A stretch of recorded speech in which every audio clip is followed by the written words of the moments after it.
ছোট্ট শিশু, ৭ বছরের ছোট্ট শিশু রামিসা। সে রামিসার বাবা সন্তান হারিয়ে কি পরিমাণ বুকে কষ্ট নিলে, কি পরিমাণ বুকে কষ্ট চাপা থাকলে এবং দেশের বিচার ব্যবস্থার প্রতি কি পরিমাণে ক্ষোভ থাকলে, রাগ থাকলে, কি পরিমাণে অবিশ্বাস তৈরি হলে বিচার ব্যবস্থাকে চ্যালেঞ্জ ছুড়ে দিতে পারে যে আপনারা এই বিচার করতে পারবেন না। কিছুদিন পরে আবার একটা ইস্যু আসবে, তখন আমার মেয়ের এই ইস্যুটা ধামাচাপা পড়ে যাবে। চলুন আমরা সেই কষ্টের কথাগুলো শুনে আসি। আমি কিছুই চাই না, আমি বিচার আপনারা করতে পারবেন না। আপনাদের এই ধরনের কোনো রেকর্ড নাই, আপনারা পারবেন না। আমার মেয়েও ফিরে আসবে না। আপনারা বিচার করতে পারবেন? পারবেন না।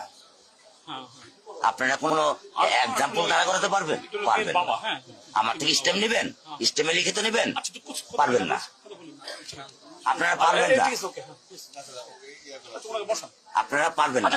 এটা বড় যুব 15 দিন, এরপর আরেকটা বড় কোনো ঘটনা পড়বে, এটা ধাপ করে চলে যাবে, শেষ শেষ। এটা আমি দেখতেছি, আমার বয়স 55, আমার বয়স 55, আমি দেখতেছি।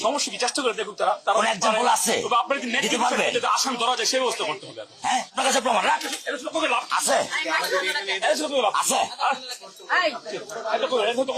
আপনি কি বুঝবেন আমার দুঃখ? আপনি আমার দুঃখ কি বুঝবেন? কিসের ডায়লগ মারেন আপনি আমার কাছে? ডায়লগ মারেন আপনি আমার দুঃখ বুঝেন?